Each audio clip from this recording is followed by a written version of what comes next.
Hey Hawks, it's me, Mr. Mendoza, your ASB director, history teacher.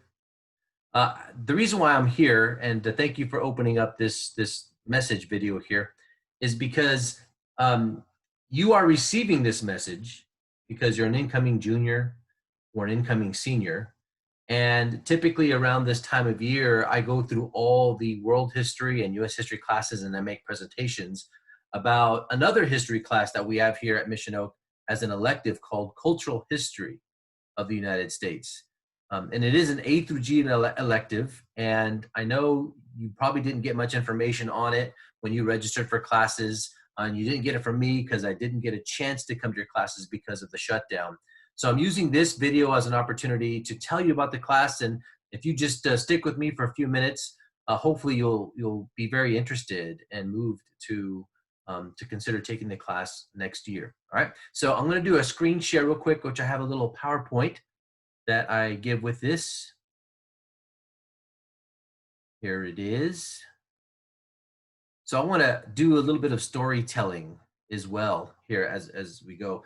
This class actually started out back in 2013. I had proposed it to the district. We needed more electives and it was approved and we were excited about having it. I was excited and there's so many things to tell and I'll try to keep it short here. But what this class is it's a class of US history. It's not to replace our current US history requirement. This is an elective, but this is a class that looks at US history from very different perspectives. We look at US history from perspectives of African Americans, from Mexican Americans, Asian Americans, from women, from immigrants. And really you'll have an opportunity to look at US history from any personal cultural background that I haven't mentioned or that you would like to pursue even further. Oftentimes, like when you go to college, if you go to college, colleges offer a lot of these kind of classes. They'll call them African American studies, Native American studies, women's studies. Sometimes they're called ethnic studies. That's what this class is really is structured similarly to those classes that you'll see in college. Often when I took these classes in college, I gained a greater sense, not just of American history, but a greater sense of myself. As a leadership teacher in ASB, I have found that through this class, I can teach about empowerment. This is really influential stuff that have kind of shaped, the way that I have become a teacher, the way I have become a parent. I mean, it kind of has helped shape my global view of the world. And so we'll read books. These are our texts right here. We don't have any textbooks. These are our novels, our informational texts that we read. We read Farewell to Manzanar, which is about the Japanese-American experience during World War II. I'll get into that a little bit. We read about local heroes that you may not have heard of before. People like Cesar Chavez, who had done many things just around the period of the Civil Rights Movement, who was working to make life better for people here in the Central Valley. And we learn about civil rights leaders that you don't hear very much about in regular US history classes, people like Malcolm X. We really get into him through reading his autobiography. And then there are other opportunities for you to read. One of the core texts that we do spend some time on during class is we look at this book called A People's History of the United States, which does pretty much everything that I've summarized here. It looks at US history from very different cultural perspectives, very, very empowering and lifting. The next thing I want to do is share you a little story. I have this poster in my classroom, and I've always had this in my classroom for many, many years. And one year, I remember a freshman coming in, and she wasn't one of my current students at the time, but I can just tell she was just staring at this poster, and she walked up really close to it and pointed to this gentleman here in the front and said, I know this guy. And then she pointed to the woman standing right behind him, the woman wearing the handkerchief around her head. She said, "That's my grandmother." And then the woman next to her, "That's my tia, that's my aunt." And I was just blown away by how this student quickly recognized her grandmother and her tia, her aunt. And I said, "Well, do you know who they're with? Do you know who that they're standing behind here?" And she had no idea. And right then and there, I knew that, okay, you know, for someone who had family so related to such an historical significant event and not know anything about it, I just knew that this class was necessary. This class was needed. And sure enough, when I did create the class, I encouraged the student to take the class, and she learned so much about Cesar Chavez and about how her family was very involved in this important history.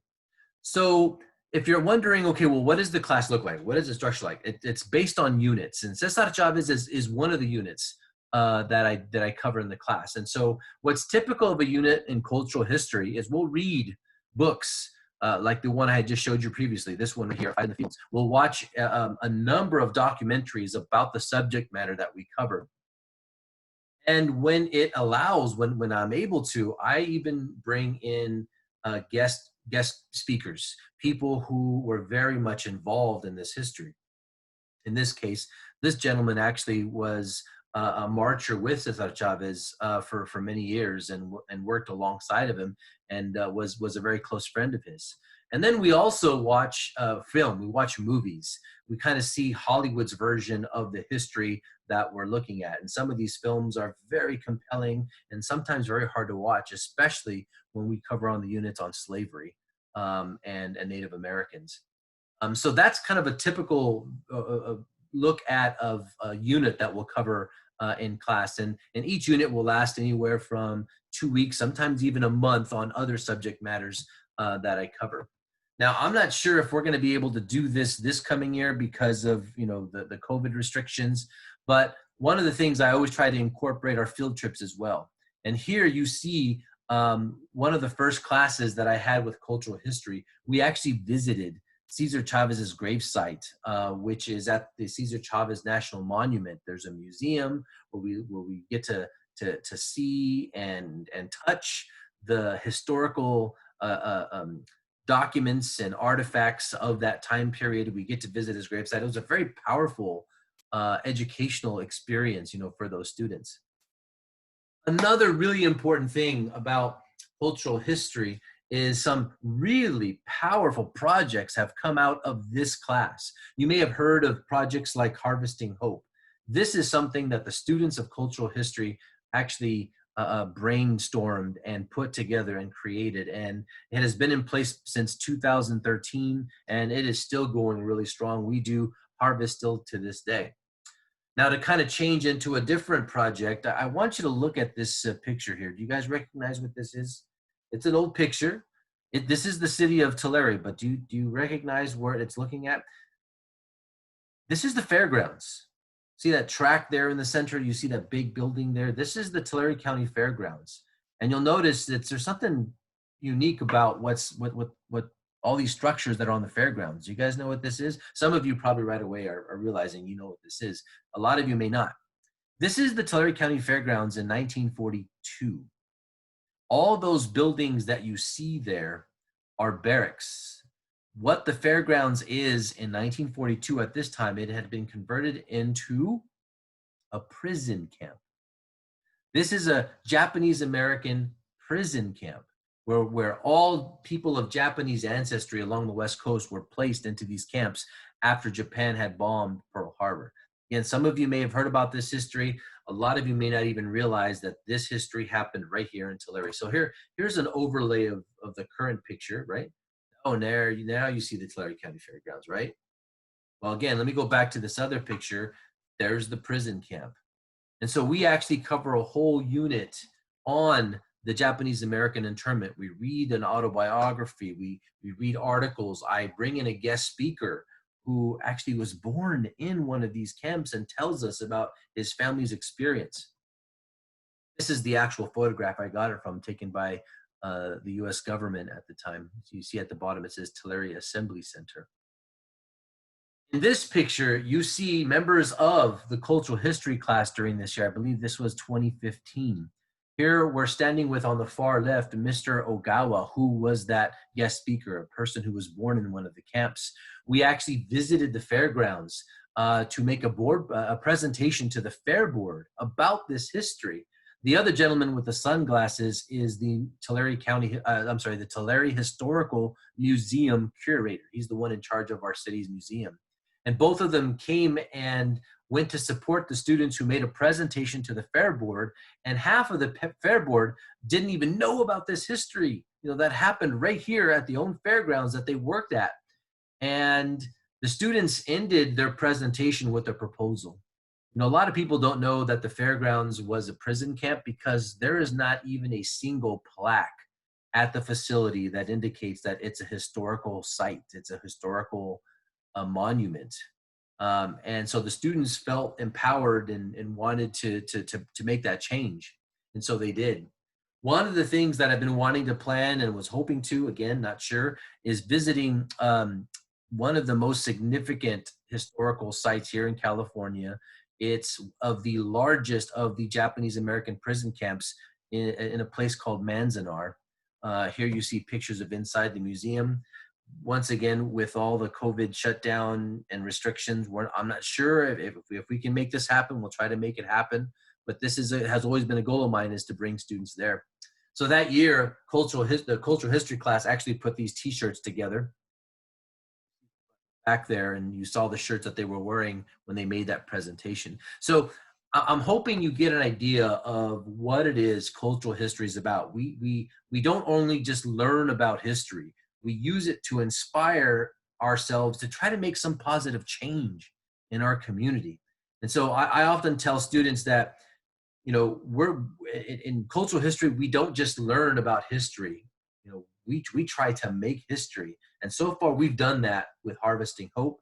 And we're still trying to work towards getting this monument constructed at the fairgrounds. This painting here is a sketch of what the students had come up with of the type of monument they'd like to see at the fairgrounds. And so it's going to be up to students in this class to kind of see where Harvesting Hope goes, where this monument goes. But in order for that to happen, we need students involved in the class. So if this is a class that sounds like you want to be part of, and you want to make some history here in Tulare, you want to be engaged in empowering activities, all you need to do then is complete the survey that's also in this email. It's going to ask you to fill out put in your first name, your last name, your student ID, and what class you would like to switch out of in order to take this one. And just like that, you'll be added to the class. If you're curious, there is no homework assignment. Everything that we do and learn, it's all going to happen inside the class. We might need to spend some time outside the class to do some community development, community service, and especially if it's involved with Harvesting Hope or the Japanese American Monument here in Tulare that needs to be built. So if you're interested, please do that. Of course, you're also more than welcome to email me if you have any questions. Unfortunately, we're really tight on time. The schedule as we speak is being put together. So if this is a class you would like to take, please fill out that survey right now by Friday evening. That's Friday, September 29th. That's going to be coming up here really soon. So you have just a few hours to really fill out the survey and to enroll in the class. All right. I hope everyone is doing well during this time. I know a lot of you have questions about what is next year going to look like. Well, guess what? We don't know yet either. All right. So just hang in there. The second we do, we'll be telling you guys about it. In the meantime, it would be an honor to be your teacher in cultural history next year. I promise you, it's going to be one of the most inspiring experiences that you'll have in high school. All right. All right. So you guys take care, and let me know if you have any questions. In the meantime, go fill out that survey. All right.